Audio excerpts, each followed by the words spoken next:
And good evening, everyone, and welcome to another OSR tabletop live stream with myself, DM Bloodworth, Richard, as you can see on the screen.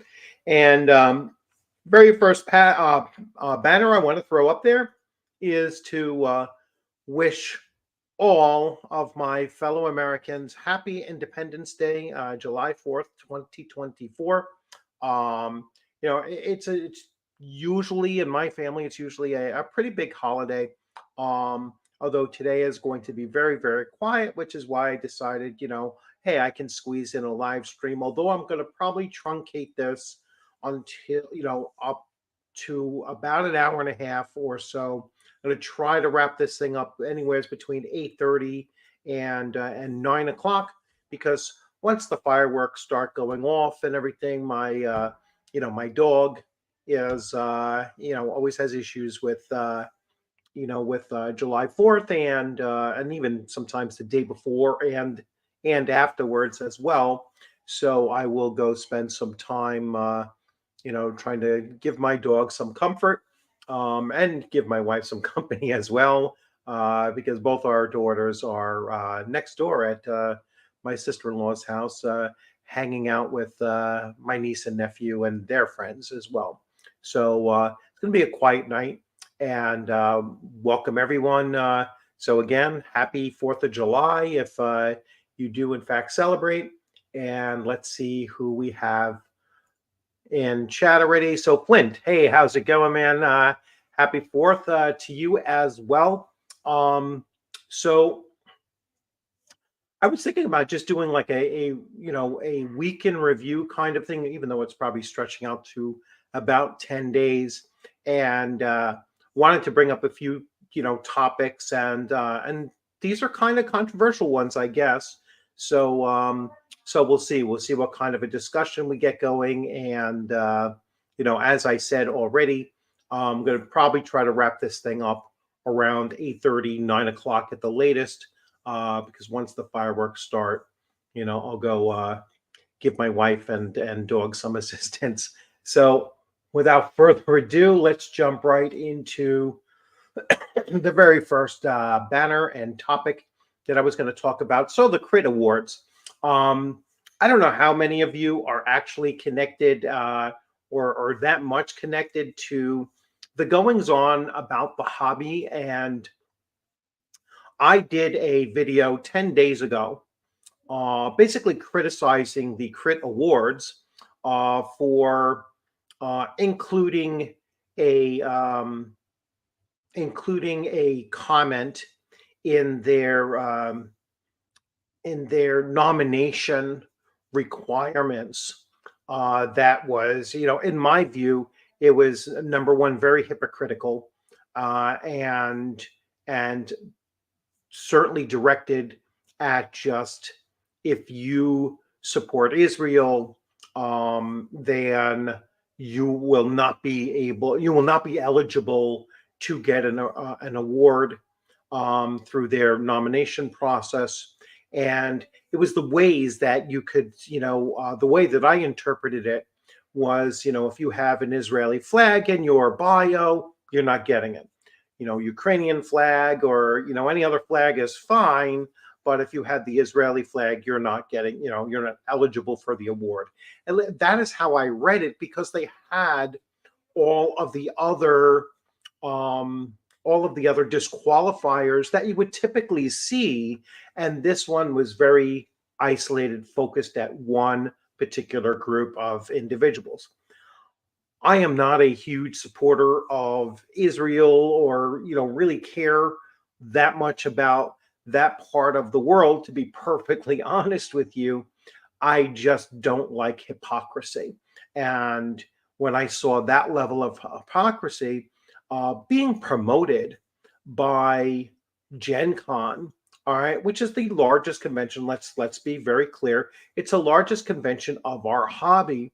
And so for them to give that tacit approval to it, to me, is just highly hypocritical. You can drone on and on and on about diversity and inclusion, and everyone is welcome, and then have something that was clearly exclusionary and very directed at one individual group of people. I'll get back to some comments here. Hey Cal, how's it going? And Steve, hey, how's it going as well? So yeah, so looking at that issue, I was like, there's I had to say something, and it was probably the first political um, video that I have put on my channel after 7 years of running this channel, and over 1,200 videos. And so, to step out of my usual box that I, try to keep my channel into, is being apolitical and so on, was something that I normally don't do, but I was glad to have done it. Now, within 24 hours thereafter, and through no context of my channel and my video, my video had nothing to do with it, but the Crit Awards were, I'm going to say that they were disinvited from they were disinvited from it, or uninvited from Gen Con. Now, there might have been several reasons for it, and I know several other channels, so I'm going to give some shout outs to other channels that have brought this up and probably did better coverage of it than I did.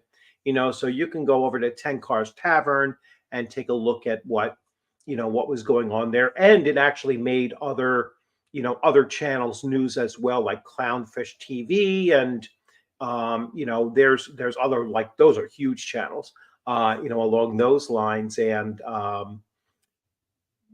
again, it's not something I normally delve into, but I think Gen Con did uninvite them. They didn't voluntarily step away or whatever some of their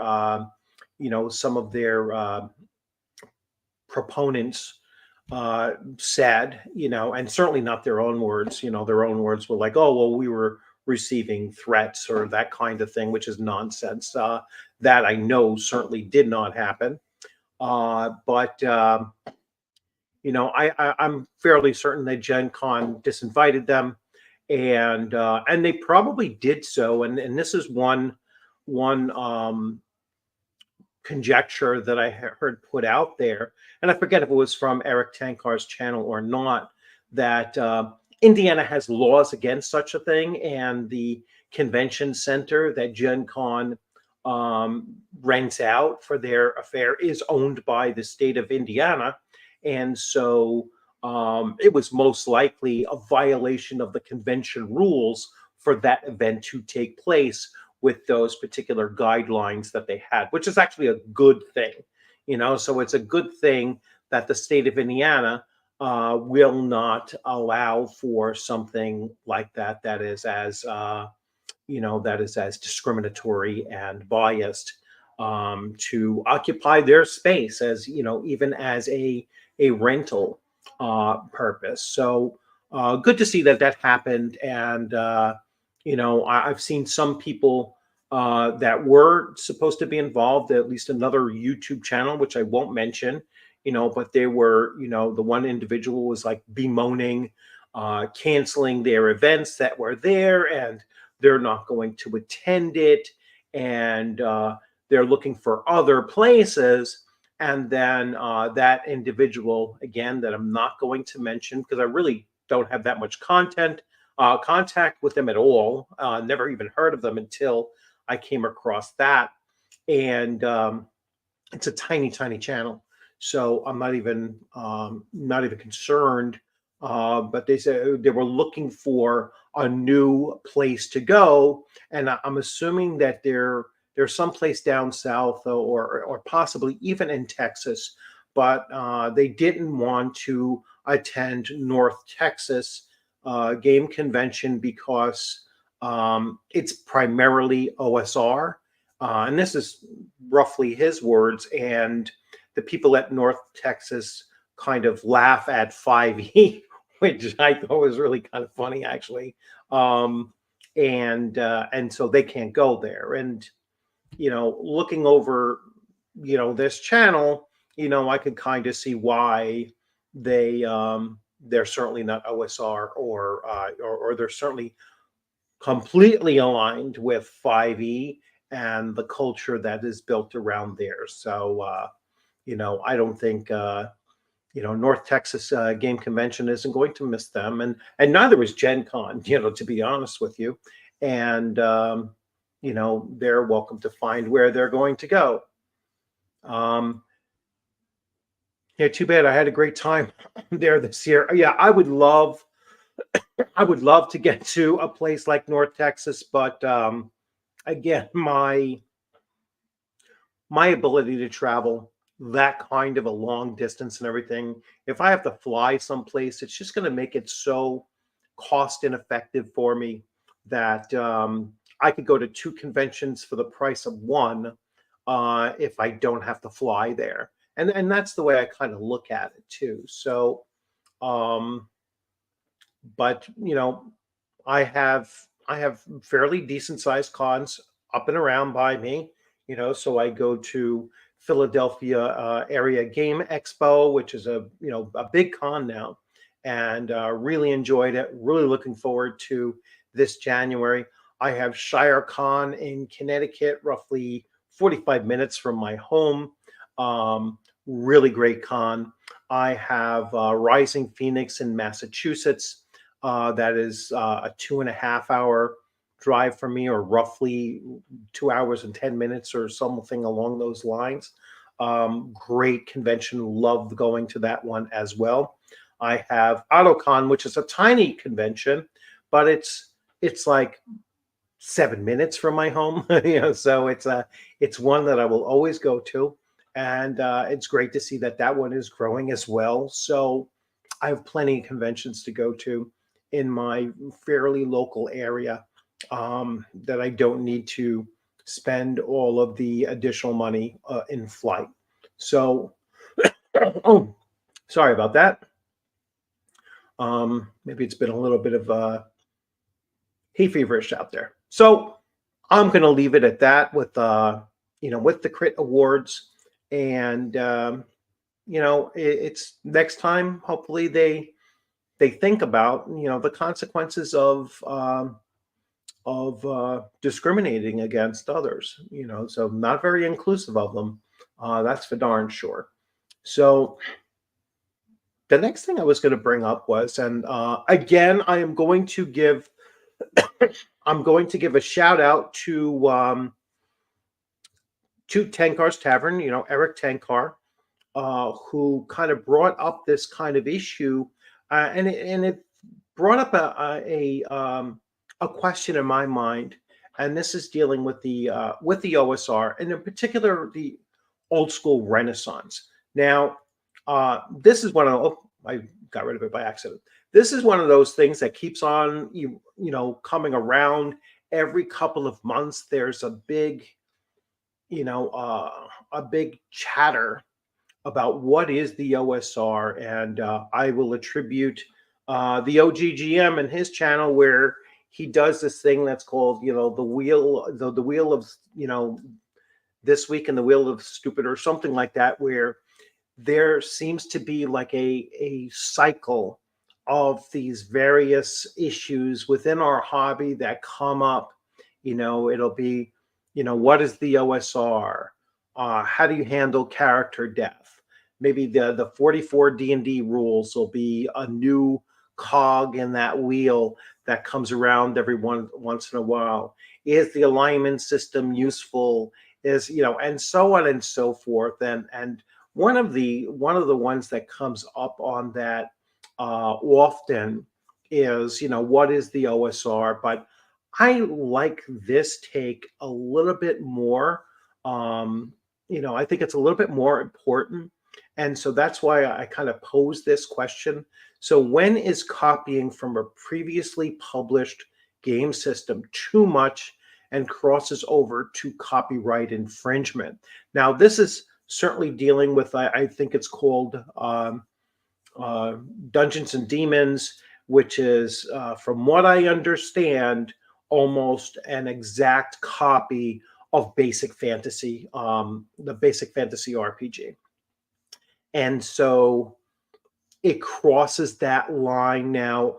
I know that Chris Gonerman had come out and he said, well, the first version of this Demons and Dragons or whatever, Dungeons and Demons, I don't want to give it any kind of true recognition.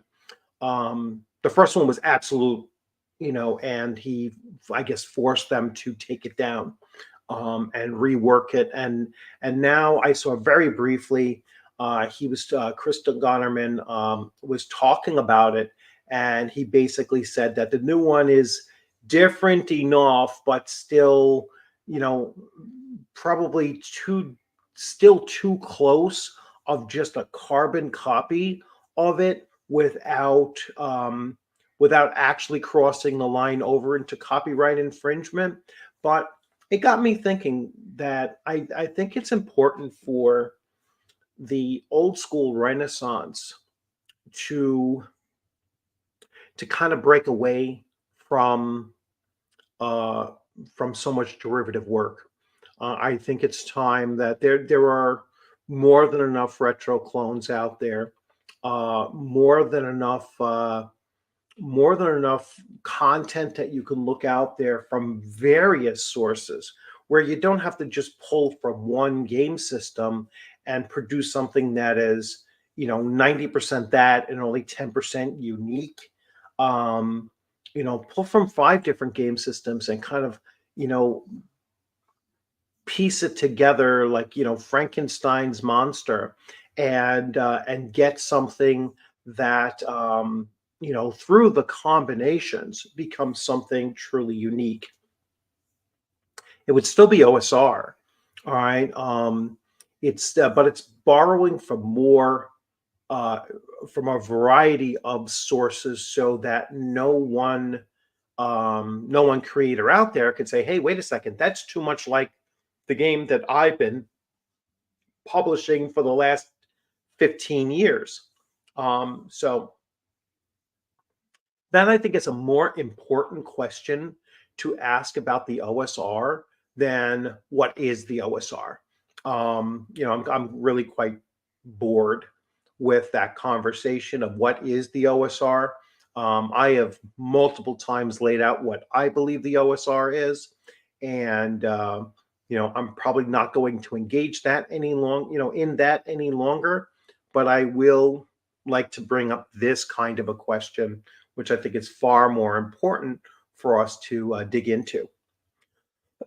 Let me get caught up here. All right, so here, I'm sorry, Doc, hello first, and then I'll get to this question here. Do you think Shadow Dark belongs in the OSR spirit? Yes, I do, even though it is a very modern, it's a modern game's rules, but it certainly has that old school feel to it. And for me, that's what makes it OSR, is that it's it's you have Renaissance, which I certainly think that it is a Renaissance type game. It takes various very identifiable elements of Dungeons and Dragons, old school Dungeons and Dragons, and then it adds some new content to it. Um, I That's how I view it. I think it's an old school game with some new modern mechanics, and that's how it pitches itself as well. And Kelsey Dion has said that she grew up. She grew up in Lake Geneva, or very close to Lake Geneva. She was playing at the table, with someone who played with Gary Gygax back then. And she was a regular at that table. She had, you know, she very much is an old school, D&D player.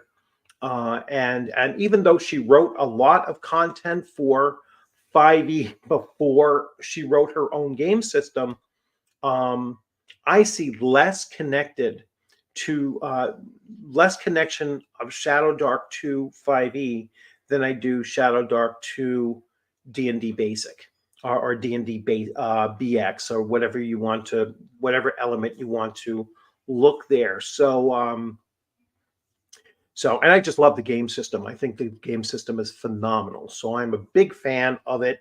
And just as I'm a big fan of Castles and Crusades, which is probably one of the first iterations of OSR to begin with. They kind of, they wrote Castles and Crusades, Trollord Games wrote Castles and Crusades in 2003, and then it was released in December of 2004.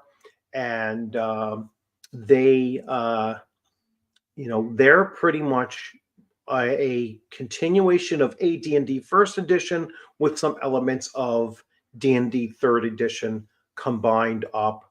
And so, and they're recently, and if you just watched my video from earlier today, you know that they're doing a Kickstarter, and it's called Castles and Crusades Reforged, where they're pulling or they have pulled the OGL materials, which few ones they did have, out of their system completely. So that's the move that they're going in, and the new player's handbook doesn't even have an OGL statement in it at all because it's clear of it. So they've made that distancing between them and and D&D in any way. So that's a good sign. So let's see. Yes, play good games and have fun. I mean, bottom line, and even that becomes controversial, right? It's like if you say, oh well, I'm just playing to have fun.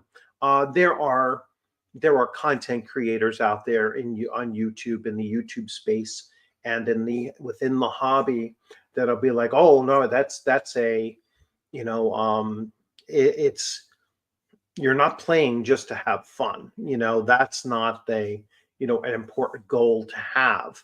Is that it's the important goal to have is that you're supposed to learn something from the game, and having fun is a potential byproduct of it, and you should be placing so much importance in the game that setbacks in the game aren't fun. Otherwise you're not giving your game experience importance, to the level that it's deserving of, which is kind of a bizarre thought to me.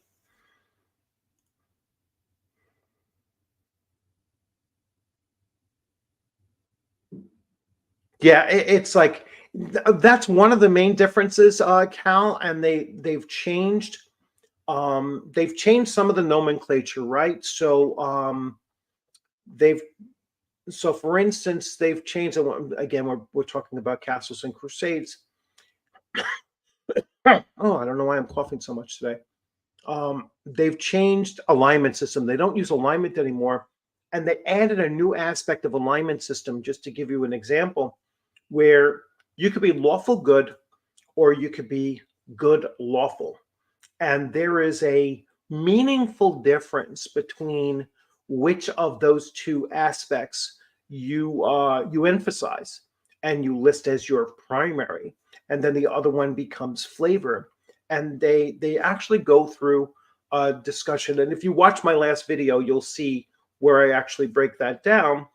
They actually go through that and they break it down, pretty well, and they do it for each of the alignments. I just did law and good, and the opposite, good and law, just so that you could see that difference and that nuance between the two. So that was a really interesting read.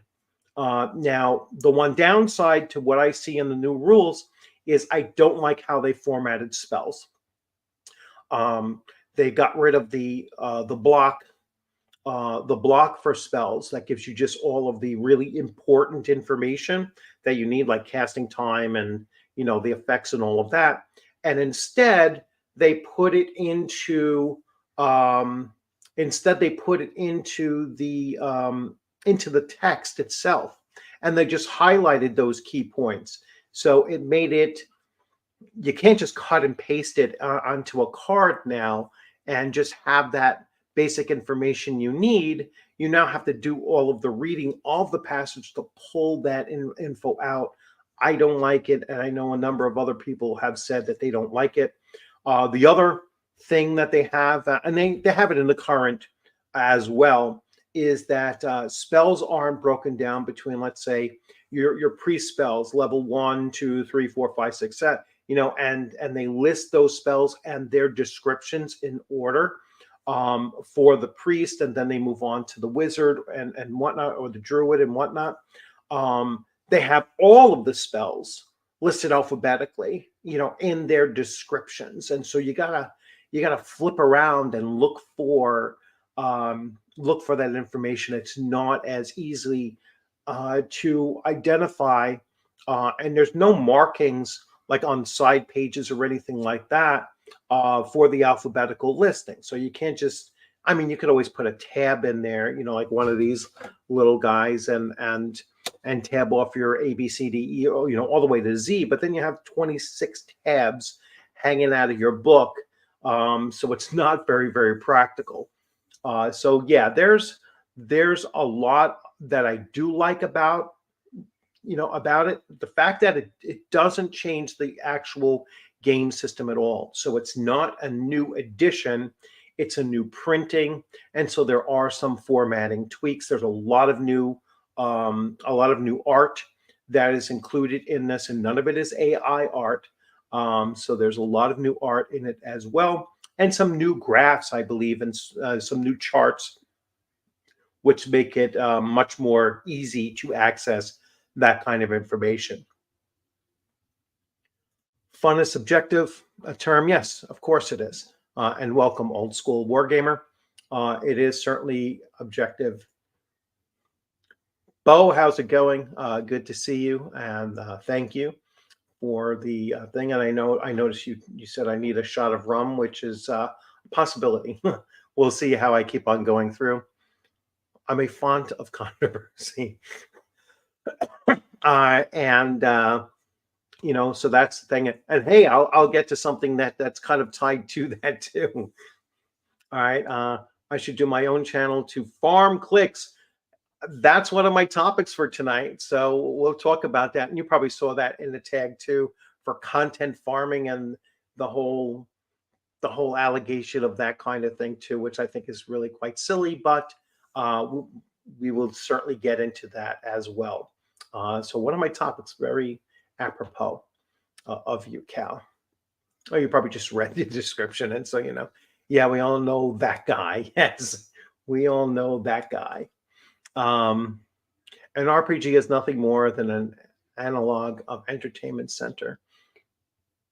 Yes, yeah. It's just, if you're not having fun, it's not going to last. If there is not, if fun is not the primary focus of your table is going to dwindle down to just you playing a solo RPG.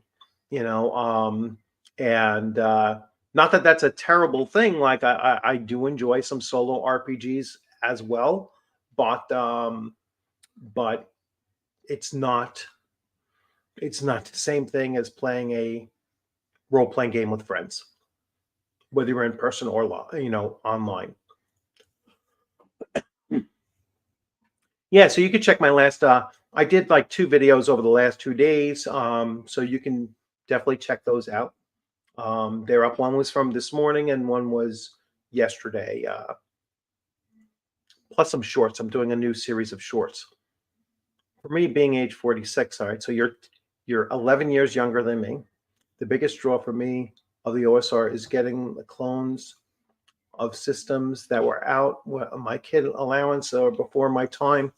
I love OSR to expand to other older games, not just D&D. Well, I don't consider D&D to be the only derivative. The only foundation for the OSR. You can see behind me, any of these games behind me that you can see are, in my opinion, OSR. Star Frontiers is OSR. TSR's Conan is OSR. Call of Cthulhu's second edition is OSR. Villains and Vigilantes second edition is OSR to me. Bushido, uh, even Pirates and Plunder, which is a horrible game, but even that's OSR. Any game, in my opinion, any game that was made prior to 1990 is old school.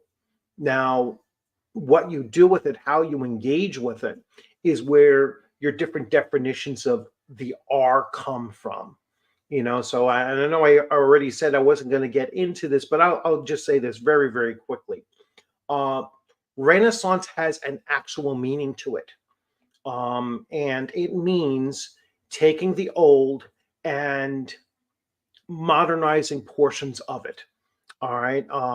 So when the real Renaissance took place, in Florence, Italy, which is the birthplace of the Renaissance, and they started looking at the Hellenistic period and they were looking at ancient Greece, they didn't bring it all forward and say, we're going to just completely adopt those beliefs and follow it to the T. No, they integrated some of the things that they had learned over the time. And so it was a renaissance, a rebirth. All right.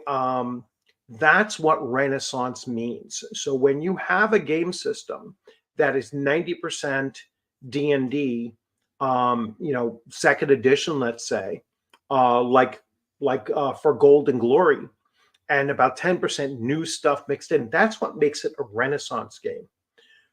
Revival has a real meaning. Revival means to revive the old, like you're talking about here, to actually play the older games. All right. Which means that I'm running Call of Cthulhu second edition. All right. I'm not running seventh edition with a second edition style to it. I'm actually running second edition. That's revival. All right. Breaking out one of those games behind me, from pre 1990, let's say, and if I pull out my white box, I keep on pointing in the wrong direction. If I pull out that D&D white box there and I start running games from that, that's not old school Renaissance. That's revival. That is introducing a new group of players to that game system as it was in its day. All right. So to me, that's revival. And then there's role playing or rules, and that's where you're getting the feel of old school, like Shadow Dark. All right. So that's why I'm saying now something can be, you cannot have both Renaissance and revival in the same game system. All right. They're incompatible with one because one is borrowing from the past and mixing some new to it, and the other is playing the past game system. All right. So they are separated by definition, but you can have role play or rules or whatever combined with the other two, and that's certainly compatible with each other. So I'll move on because I don't want to get too much into that, that very complex and very cyclic. It comes up every 3 or 4 months, and I'm sure that by September we'll be talking about what is the OSR again. So I'd rather focus on this question. All right. When is copying from a previously published game system too much and crosses over into copyright infringement? I think that is something that is a much more important subject for us to talk about. Yes, I do need more. And I mentioned that earlier. So let's see. Let me get caught up here.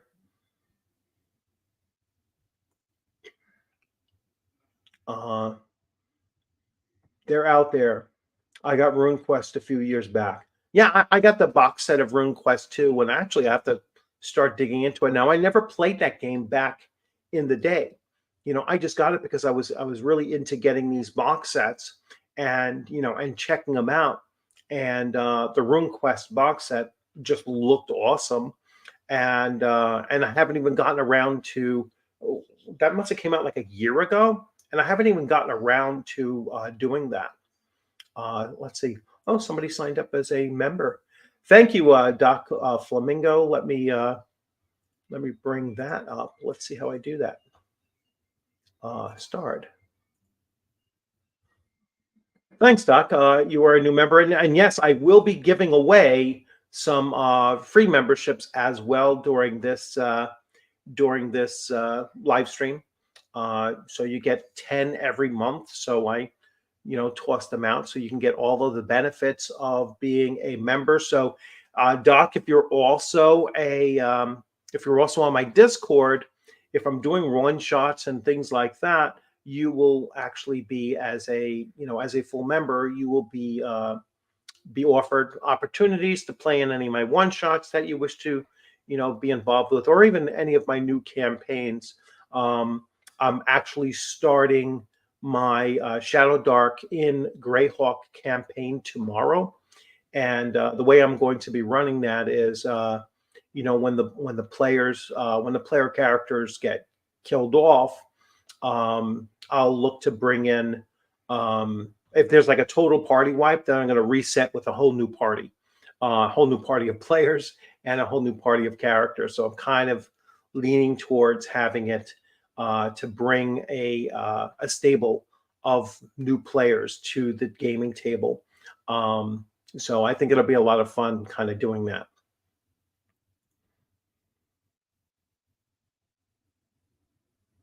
And you're welcome, Stephen. Yeah. So, like I said, I wasn't going to get down to it, but I mean, I'm kind of stubborn on those definitions, like the importance of those definitions, and so I've gotten into arguments over those things. Like I don't care if you want to call it a movement or a design philosophy. I see it as a gameplay philosophy, to be honest with you, and not simply a design philosophy. And it's not a movement per se. I never played. Yeah, I've never played it. I haven't even read it yet, so I have to dig into it and start reading it. That's an old picture from when I first graduated from Fulham Medical School. Oh, that's your thing. Well, thank Discord link. Discord link is in the description of all of my videos, but I will throw one up here. And if anyone wants to jump in to this chat, I will certainly put that up there as well. So if you want to join in, there we go. And let me pull up my Discord link.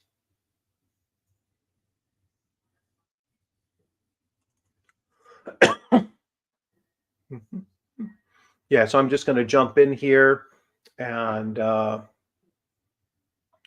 let's get to my channel. And now I'll go to here and invite people. There we go. All right. I should have thought about that. So here goes the Discord link. So the second one is Discord, as you can see. So yep, you could just link on that and you will be in there. So cool, nice. I just got the notice. So thanks for joining in, and I will give you a role right after this live stream, so that you will have a member role and you'll be able to jump right in there. Oh, I forgot about that. Yeah, that should have made my thing too. So the Mexican words. That is just funny though. I mean, I laughed my ass off when I saw that. I was like, they went through all of this big hullabaloo over, all the orcs are representative of Africans and whatnot, and that's so racist and everything. So the way that Hasbro and Wizards of the Coast tried to, fix that,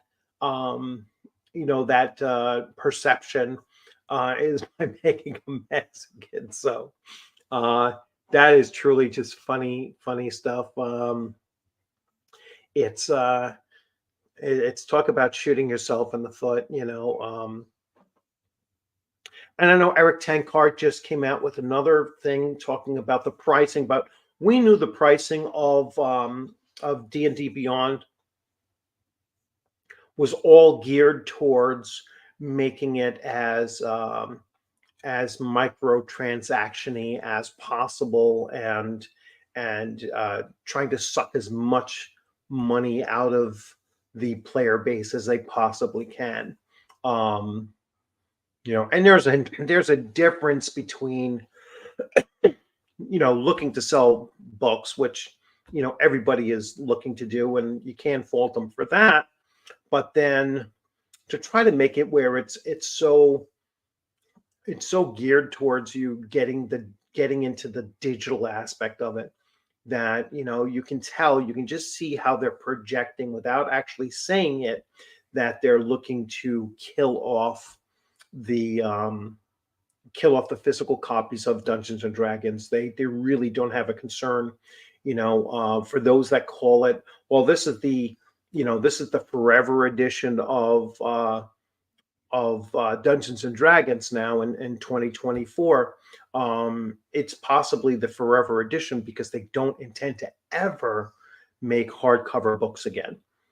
Because if their VTT fails by 2027 to generate $1 billion all on its own, then I can see, I can see Hasbro basically mothballing. They don't have any respect for the tabletop role playing game hobby and its consumers, and they don't like the money that it takes in order to continue making product for it. And from what I understand, their sales are not great on the new player's handbook. So cool. That's where that stands. That's laughing in Spanish. Yes. Uh, to me, old school, insert R word for preference here, is more of a vibe than anything else.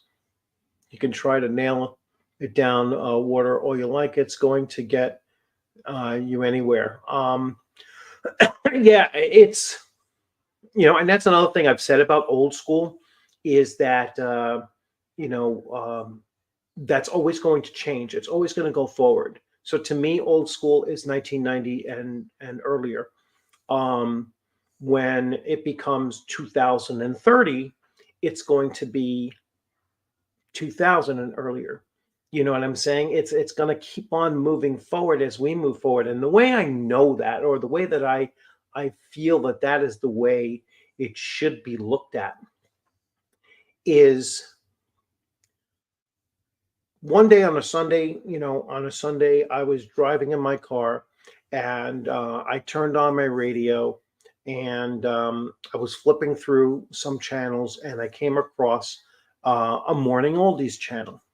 And on that morning oldies channel was playing Motley Crue. And it struck me. I was like, oh my God, I'm freaking old. When Motley Crue, from the mid 80s, is on the morning oldies, radio show. That tells you that old school is something that will continue to just extend itself. And what becomes old 10 years from now is not what's considered old school now. It's always going to advance forward. So someday 5e is going to be considered old school. I mean, that's just a fact that's just the way that things move forward. And the society moves forward, the culture moves forward. And so to me, old school is also subjective, as someone pointed out. And it's our great grandchildren are going to think that our grandchildren's lives were old school too. I mean, It just is what it is. So, so before we actually, I'm going to go to the next topic, and this one here, and again, Cal, Cal actually mentioned it. Um, actually, before I do the next topic, let's. Every time I go into the supermarket and hear a song from an album I owned, I die old. Yeah, it does. It absolutely makes you feel old. That's for damn sure. All right. So the next banner. Let's get into the next banner. So again, I am going to attribute some of this to other YouTubers as well, who bring up this issue. And like I said, Cal mentioned this as well. He wants to create create a channel so he can, harvest content from others, and farm content from others. And is content farming on YouTube really a thing, or is it just coincidental or simply following a trend? And um, I think, hey, David, how's it going? Um, I'm going to say I have dice older than many other players I know. Yes, and that's, I actually do too. So, but content farming. When big events happen in our hobby, yes, a lot of channels are going to pick it up and start talking about it. And to say, well, I spoke about it first, so I own this content.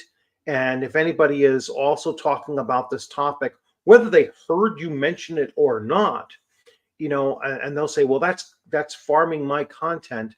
Um, it's just coincidental. It's following a trend, in my opinion. So it's not like with the crit awards. I wasn't the first person to talk about the crit awards. um it was unique for me to talk about that content because I have never done a political video on my channel before. So and I try not to look at other people's content when I know that something is trending at the time. um, and I usually don't chime in on trends either.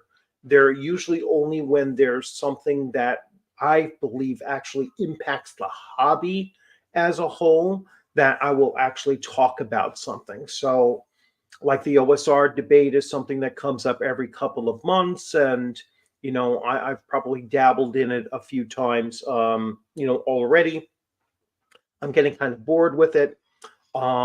If alignment system comes up again and several channels talk about it, nobody owns the conversation on any of these things. Again, attributing the OGGM, he talks about this all the time. He talks about this cycle of controversies that come up every 3 or 4 months or so, and then everybody talks about them. You can't have content farming in that kind of a hobby culture, because it's simply following the trend that's going on at the time. So people are going to bring it up. When AI art, so AI art is going to be one of those things that comes up every couple of months and everybody starts yapping about it and everything. And, it's going to come up. So the idea that anyone owns the content that they're talking about, like you were the first person to ever talk about it, is kind of silly in my mind. It's an argument that you really can't prove. Number one, and to say it is kind of in my mind kind of narcissistic, and it's kind of like, oh well, I've I've been saying this for 20 years, something along those lines is just trying to act like, oh, I'm above the trend, because I started it, kind of an argument. And I think that that's a silly argument to make too. And it's not important. Um, the fact is that everyone is going to have a different take um, when they look at something, and so that's what you're as a viewer. I hope that that's what you as a viewer that goes to multiple channels, because I follow something like 200 channels. I don't get to all of them, on any regular basis, obviously, but I will see the same topic pop up here and there. And if I already have my own take on it, I'm going to do my video first, and then I'll take a look and see what they're doing. That way, I'm not even subconsciously just mimicking what they're saying. So I give what my point of view is on something, and then you take it or leave it as it is. So let me get to some of these things.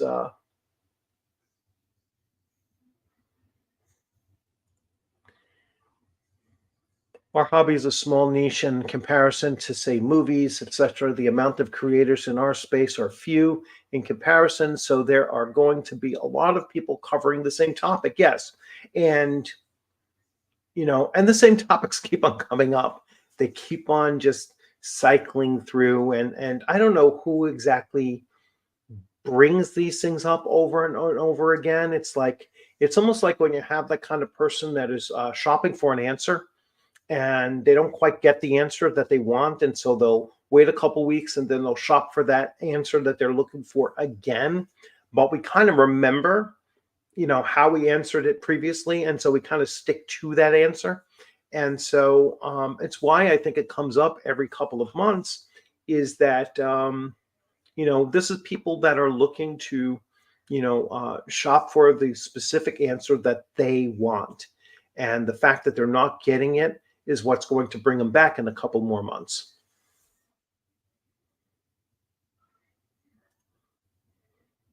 Also, if you want the clicks, you should cover what the others are talking about.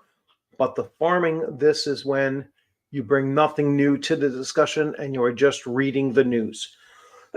Yeah, which I personally don't do. I know that there's other channels that are news channels, but they declare themselves news channels. You know, Tenkar's Tavern is, he covers a lot of news. The OGGM covers a lot of news. My channel does not cover news that way. And so I'm not going to sit there and just read through an article, and leave it at that. I'm going to maybe take a piece of an article and then just talk about it and say, this is what I think about this subject. Let me just make sure I'm getting text or not, and see who it is. Okay. No, that was just my wife telling me my girls are home and I don't have to rush. So maybe I'll go a little bit longer. But anyway, yeah, so yeah, these things come up. I don't believe that there's such thing as content farming unless you're mimicking someone's very unique take on something, and then you're not giving them credit for it.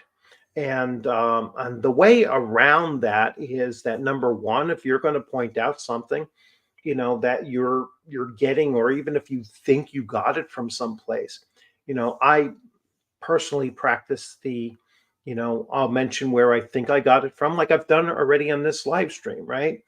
So I've already told you I've gone to, Tenkar's Tavern and the OGGM and other YouTubes, here and there, where I see that this discussion is coming up, and here's my take on it. But I'll always give that credit out there. And if I feel that someone, like I've never felt that anybody has farmed my content, in a sense that because I'm covering games, I'm talking about the games that I've picked up, or the games that I'm previewing or reviewing, or playing currently, and just talking about those things and talking about their systems. And I'm sure that there are other people that are doing reviews as well. And I never look at somebody else's review. And I don't know if they're looking at my review and then talking about that same game system either. Let me just sneeze. Oh, excuse me. Must be allergies today. But yeah, so I've never accused anyone of farming content from my channel. I quite frankly don't care if they did. They're welcome to talk about any of the topics that I'm talking about. And, I don't suspect that or expect that they're going to say, hey, I've had people say, hey, I saw this on DM Bloodworth's channel, and this is like DM James will do that. He'll say, "Hey, I saw this on DM Bloodworth's channel, and now I'm going to talk about it as well." And that's more of a collaboration, even if it's an indirect one. So and then that's fine. And I've actually been on his channel, and he's been on mine, and we've chatted about these things as well. So that I don't care. That is that actually I prefer that, hey, you want to talk about this topic? Let's come together and we'll talk about this topic, together. That's why I always open up my live streams for people to join in, because I'd like for you to jump in and, and have that conversation. And as a matter of fact, I am going to put that invite out there once again. So there's the invite if you want to jump in and talk about this. So yeah, I've seen some places or some people say, hey, you're stealing my content, or farming my content, and not giving proper accreditation for it. I think it's kind of silly. Nobody owns the discussions that we typically have in this hobby, because they do just keep on circling around. We're laid back. It's just gaming and hobby time for most of us. Yes. Yeah, it's not like I'm or many of us, or most of us, I should say, um we're just talking about games. We're just, we're not talking about anything, super serious here. We're just talking about games, and to get worked up over anything, related to this is kind of silly.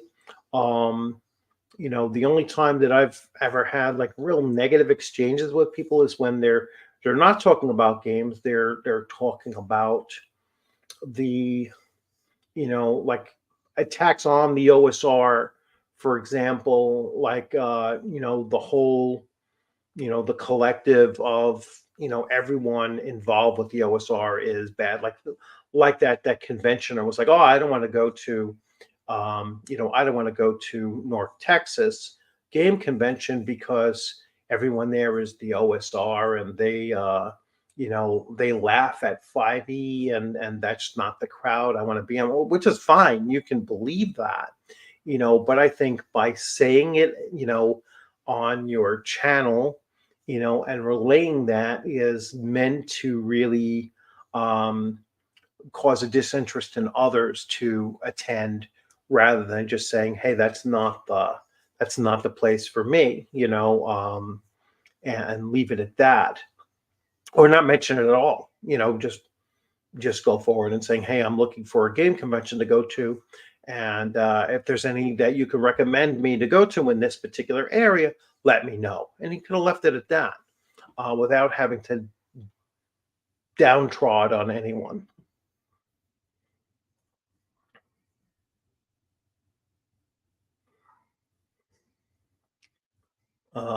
Hey, Dice Tales. I don't know what you're on medication for. Maybe I missed I guess, to be laid back. I'm not sure. Most of the drama around our hobby these days feels a lot like old championship wrestling stuff. Um, yeah, I think some of it is fabricated as well. It's not true or real. Um, and so that's another thing. So let me jump over onto my my page here. Oh, I forgot I had to turn that off. And I'm going to do a giveaway. So membership gifts, and I am going to gift 5 of these out now. And so 5 memberships just went out, and here come the 5 winners. Um, So we have Moon Druid, we have Tommy Bravo 4, we have Anders, Erisian, we have Boros Sandovar, and we have O'Neill Flynn. All right, so those are the winners of the giveaway. So, and I'll do another one of these, gifted memberships, sometime later on in the month. As you know, I recently learned about this from us, not from YouTube. Sorry, that we do as content creators, we do get up to 10 memberships a month, and I didn't know that until like the month of June. So that's pretty cool that they do this, and obviously it doesn't cost you anything for the month, and you get all the benefits, of that, and then you can choose to resubscribe when the time comes up, and but if you don't, that's cool. So as you can see here, like O'Neill now has that little S next to him, and then good to see that you're here, O'Neill. So or have that, just like Bo has one from last month, I believe, and there are quite a few others that have one. And then our my newest member, I should say, was Doc. So Doc signed up as a new member. So thanks to everyone for doing that, and I hope that you enjoy it and get as much out of it as you possibly can. And if you want to re-up afterwards, then that's awesome too. And I really appreciate that. Helps me produce that much more content for you as well. And again, it allows you to join in any of my games or any other kind of activities on the through my Discord and such. So let's get back to content farming. So yeah, I don't think it's as much of a thing as some people make it out to be. And it's just one of those things that comes up every once in a while, and it's just a way for some people to generate drama in in our hobby, and particularly in the YouTube space that many of us occupy. And it's all meant to, I think, garner attention to yourself by saying, hey, you're stealing my content, and then people will look at your content to see and whatnot. Especially when they're very nebulous about it too. When they say, "Hey, there's a lot of channels out there that are stealing my content." I'm not going to mention any of them by name, and but I just want you all to know that I am the originator of this idea, kind of thing, which I think is super super silly, and not worthy of putting that much time and consideration into the possibility of content farming. That's why I think that 99% of the time it is just coincidental or simply following a trend. So extra content, Flynn, is that you will get invites into any of my open games that I'm having, as far as like one shots and those kinds of things. You will have much more access on my Discord, where you can go into different chats and whatnot. I give away free PDFs of any of the adventures and stuff. That the few that I do have on drive through, I will send you free PDFs of those as well. So that's another membership perk that I do, that when I do write things, I will send you a free copy of those items as well. So currently I have the main one that I've given away is I've given away quite a few copies of my Gangbusters adventure that is on drive-through. That's been on drive-through now for a couple of years, and I'm currently working on converting my Conan 2D20 adventure to Shadow Dark, and that will probably take me quite a few more weeks as I'm just trying to get that formatted correctly. That's been the biggest struggle is getting the formatting right, and then I'll be putting that out as well. And you'll get a free copy of that too if you're a member at the time.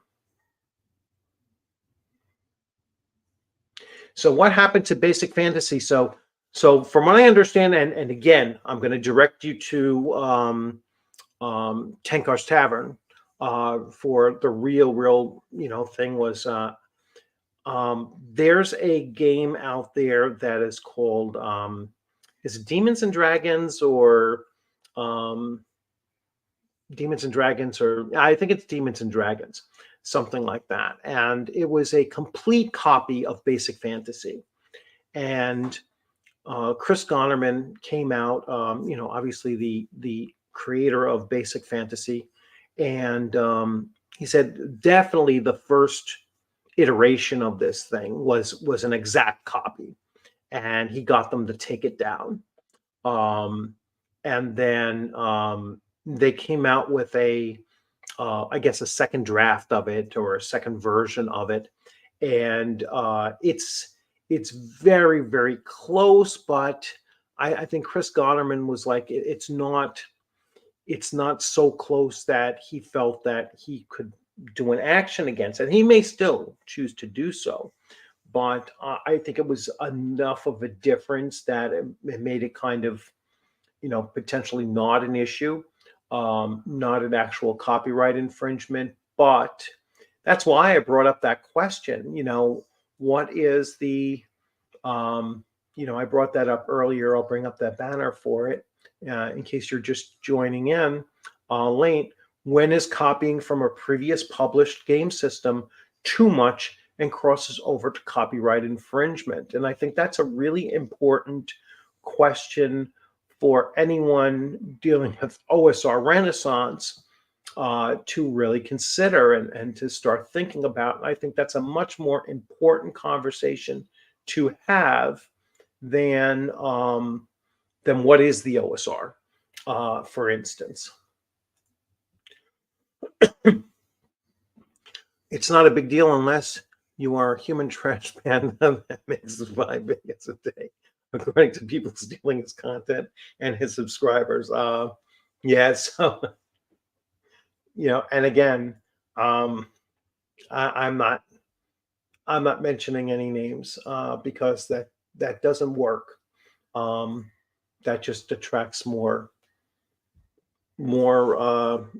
chatter, from that particular individual, and I'm not going to get into it.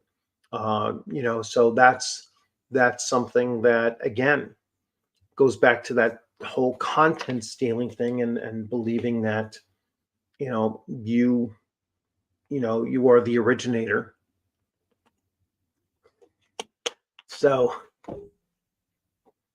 I'm sure that this will probably still spark some kind of an outrage response video, but again, I'm not going to bother commenting on it any further. So we're going to go back to our last banner, and that is, well, that was still content farming. So yeah, I think when content farming is not properly attributed, I think that's a problem, but I think it's very rare. It's certainly not something that I've seen done to my channel, and it's not something that that I think I've been accused of, because my content is very, very specific to my channel, and I was actually thinking about bringing that up on, during this, and just showing, just to give a sense of what my content has been from the last month. So I can actually do that. And let's see.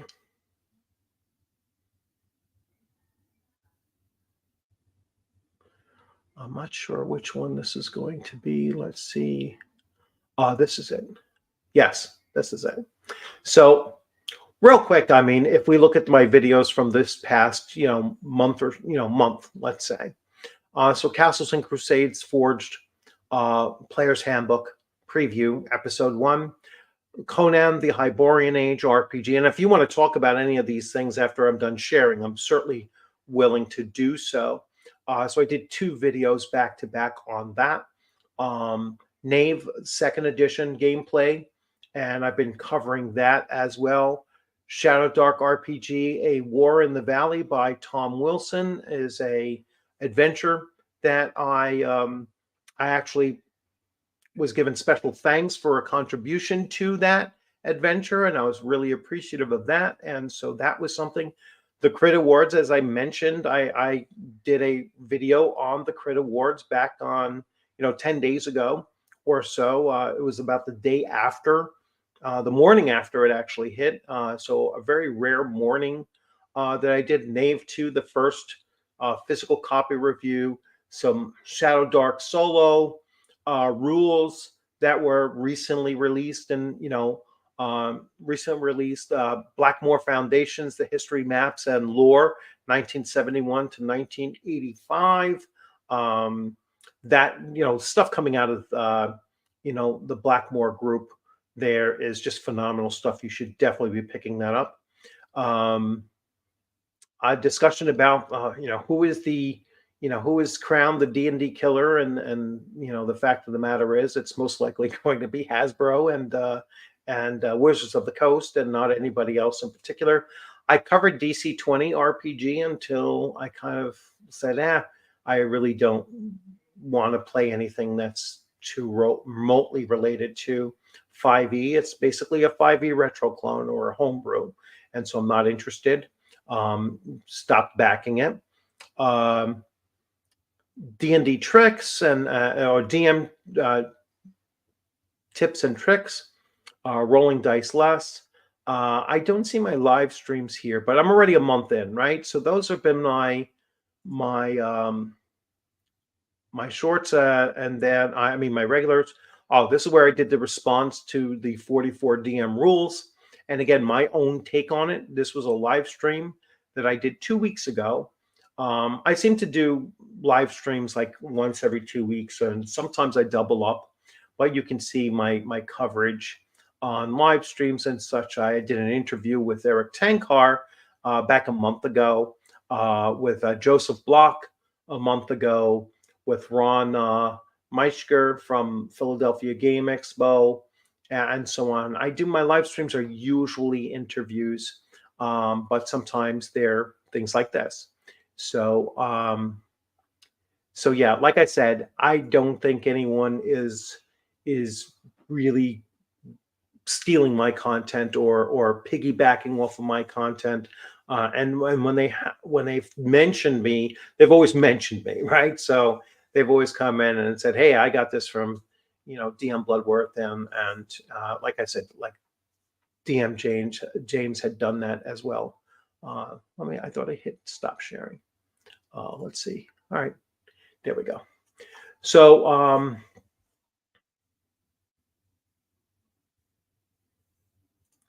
let's see.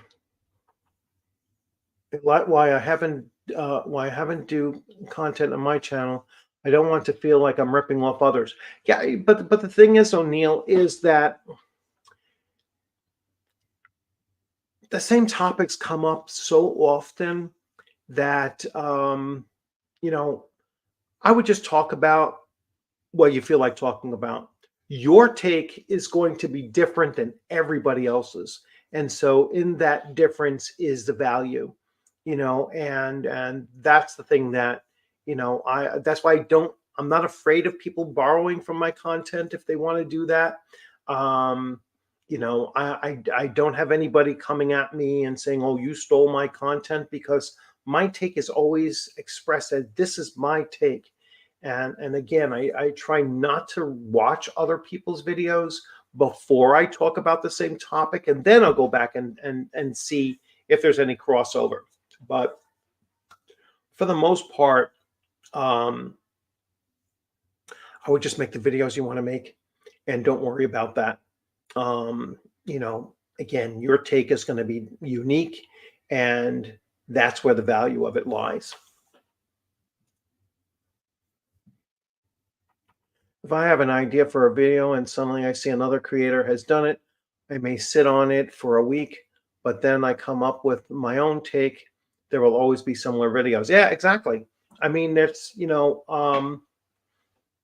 if you want to hop onto the trends, like while things are kind of important at the time, then jump on it. Don't worry about those people are going to be like, oh, I did my, I didn't, um, with the Crit Awards.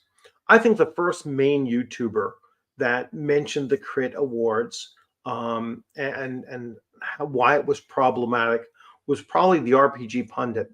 And my video came out probably 11 hours after his. I didn't even know that he did a video on it. I only learned that afterwards, where someone said they thought that the first one that brought it up was his. And I've also heard, but I'm never double checked to see, that he felt it was his video that got it removed, which I seriously doubt. I think that it was more so the fact that not that his video didn't bring more eyes to it, but I think it was the state of Indiana that got it removed from the convention center because they own the convention center. And so that's why I think that ultimately they were uninvited. Uh,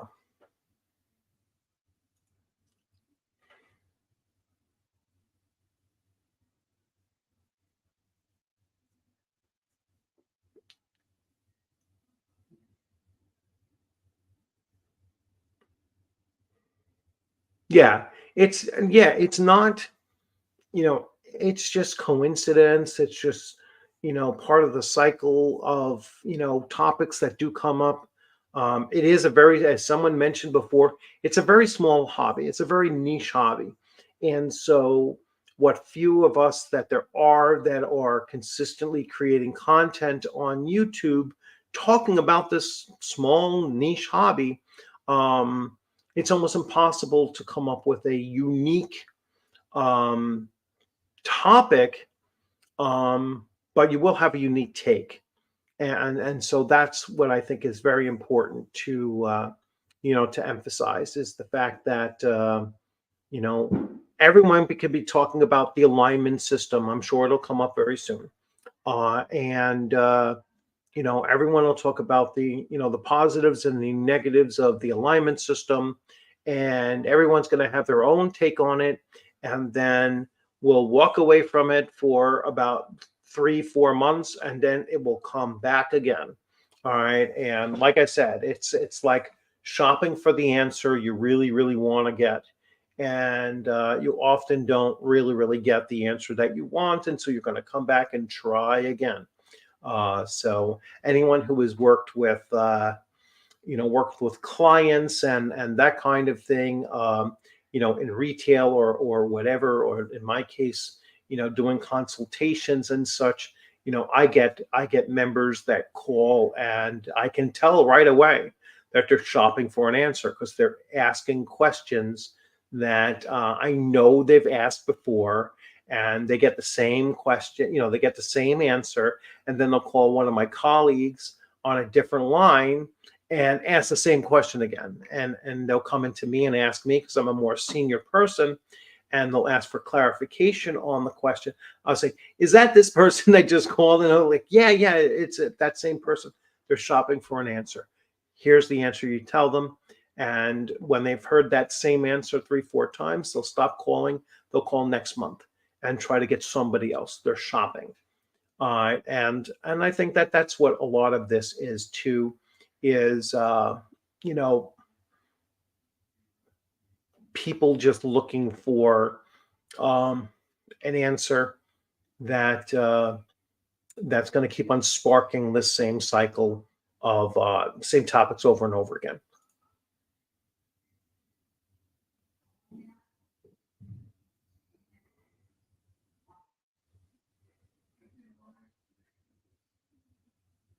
Yeah, yeah. Sometimes when you're when people put certain things in the titles of their videos, their video titles are supposed to attract people in. And I've heard people complaining about this too. Oh, that's a clickbait title.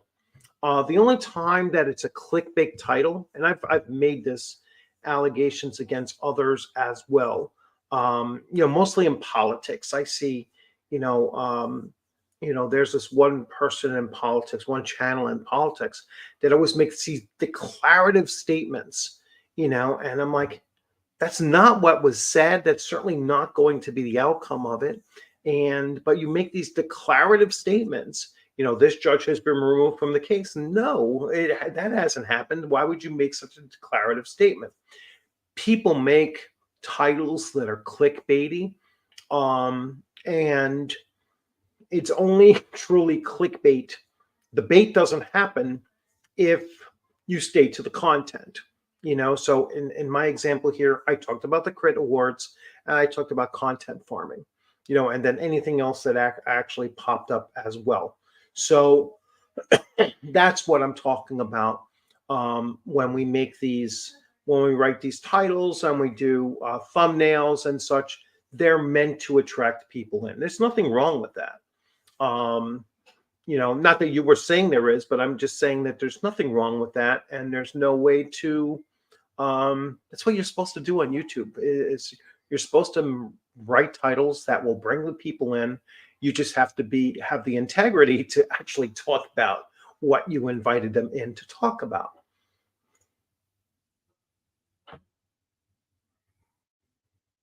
Yeah, if you're talking sports and sports and politics, that's very, very common. Um,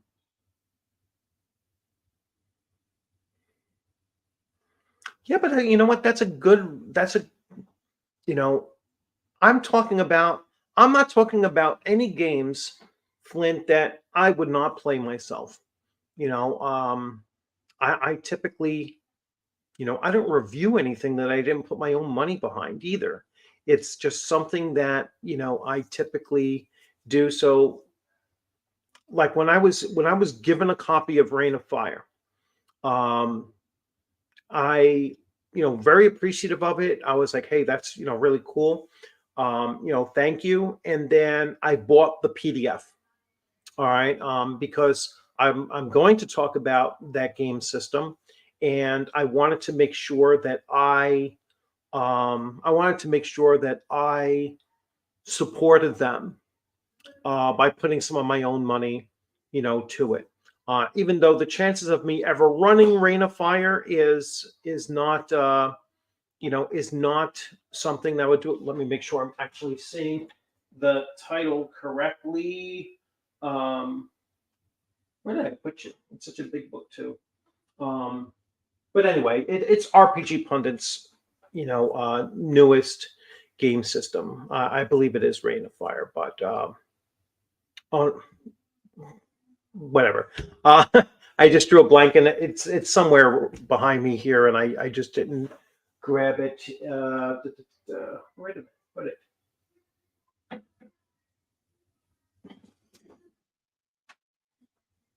There it is. Nope.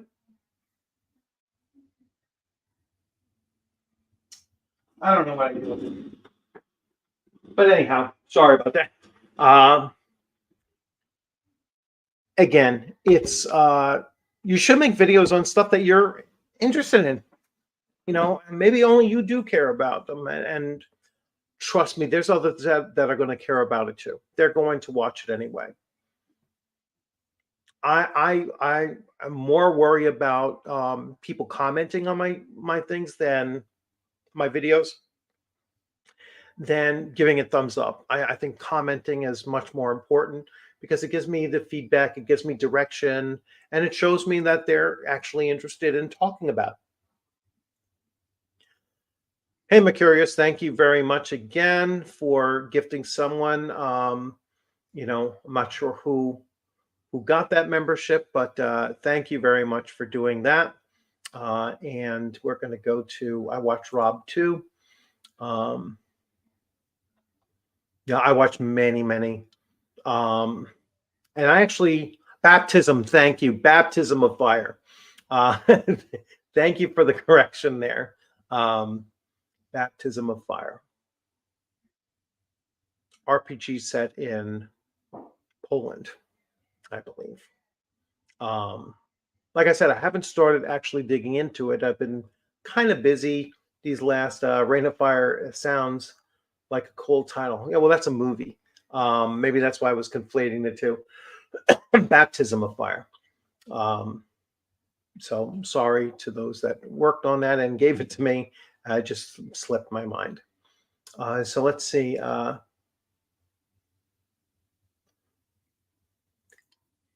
it's not a little read. It's a big book. But I do need to get back to covering it and flipping through it a little bit more. So um, I need to talk about some free league stuff. Um, they gift me PDFs, and my nephew bought me Twilight 2000 on my birthday. Yeah, I will watch your channel if you start breaking down Twilight 2000 because I want to see. I love the old one. I have the old, I have the first edition. Absolutely love it. Um, I didn't so much like the second edition of Twilight 2000, so but I'd be curious to see how well they did it and how much they're supporting it as well. I mean, are they still producing new stuff for Twilight 2000? But I love Free League stuff. So yeah, if you start covering it, I will watch it. I will ask questions about it, and then perhaps when the time comes, I will actually pick it up. Um, that's a game system I would love to run again as well. I love. I played that all through the '80s. It was wrong. One of the reasons why believe it or not, it's one of the reasons why I joined the military. It's why I joined the army in 1990. Was not just because of what was going on at the time. My father was a World War II vet, and it was just like kind of always in me. Like I would have probably done that anyway. But Twilight 2000 certainly set it in my head as a young teenager, and playing that for 8 years and running it and just getting that real sense of that kind of a thing. That when 1990 rolled around and you know Desert Shield was beginning up and everything, I was like, I'm just going to join. So that game certainly played a role in my joining the army in 1990.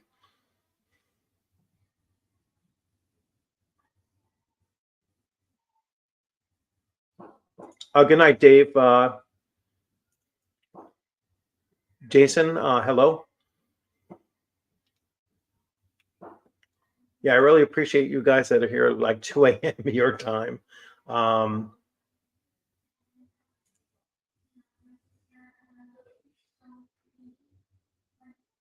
yeah, I'd love to see more of it. So, yeah, please do cover it. Send me a link and I will definitely follow it.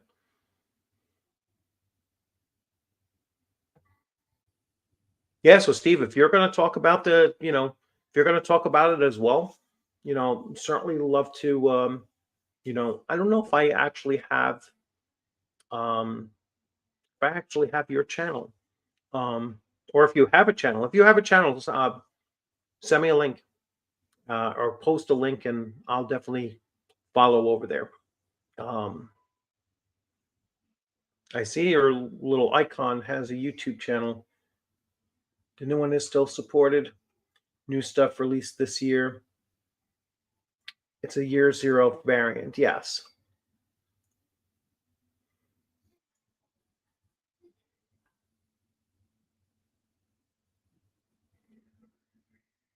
Yeah, there's assembling 35 minis. That's where the time goes.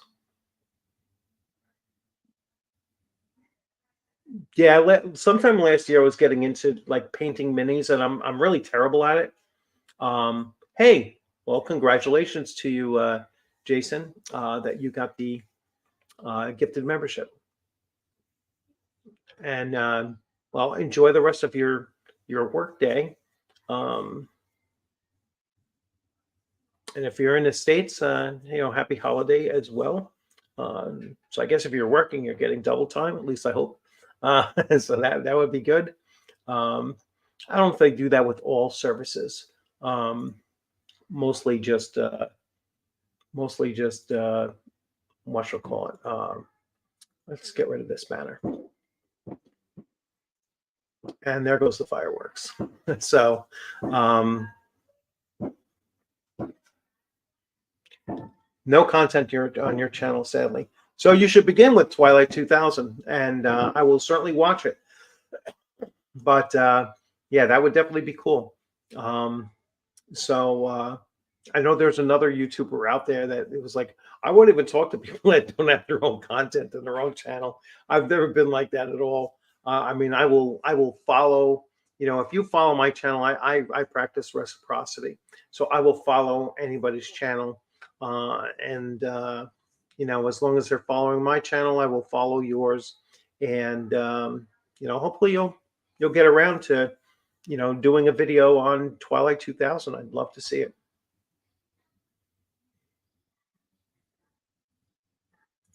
Yeah, they're really starting to spark up, on mine as well. And so I am going to probably start to wrap this up and go check in on my wife and kids and my dog, because she likes to sit on my lap when the stuff is firing off.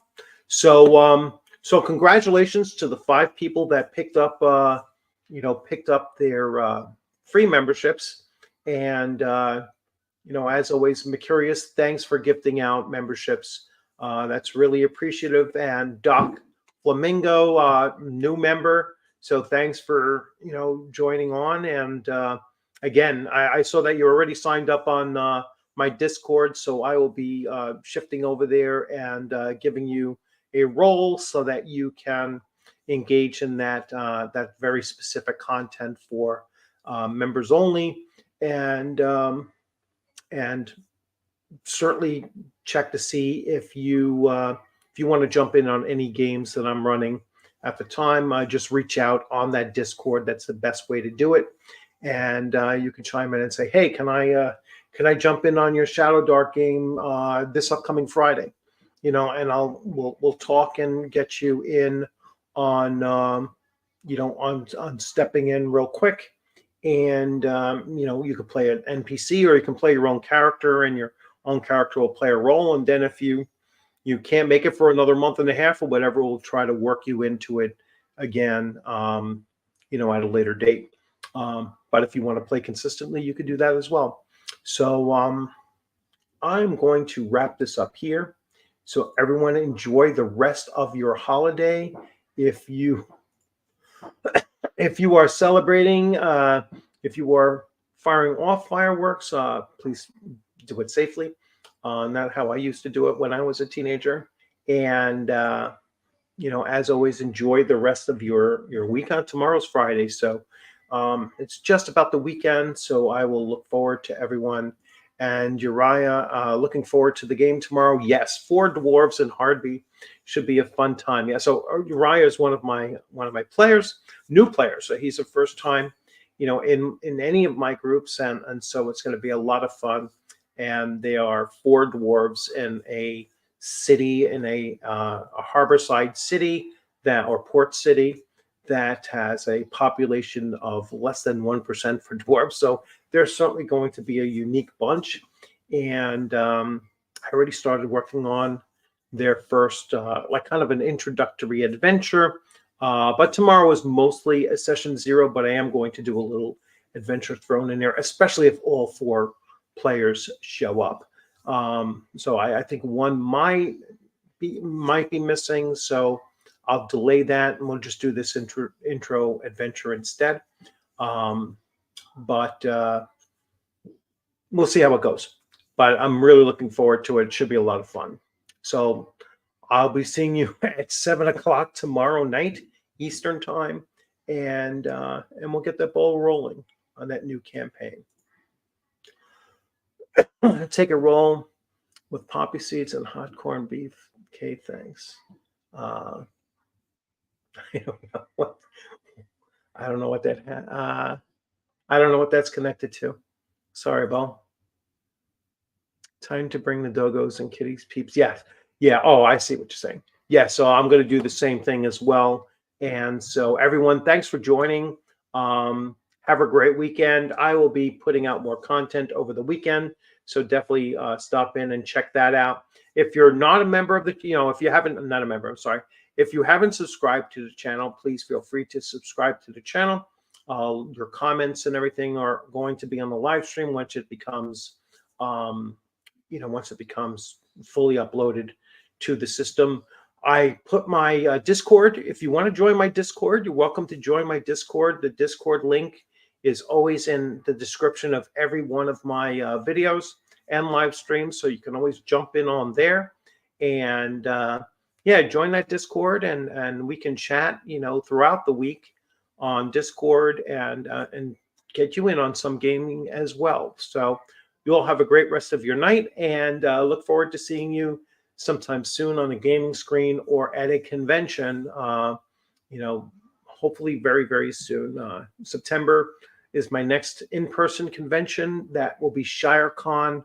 Look it up on Facebook, and if you can get to Connecticut in September, that's a great convention. I really do recommend you going there. So you'll have a great one. Take care.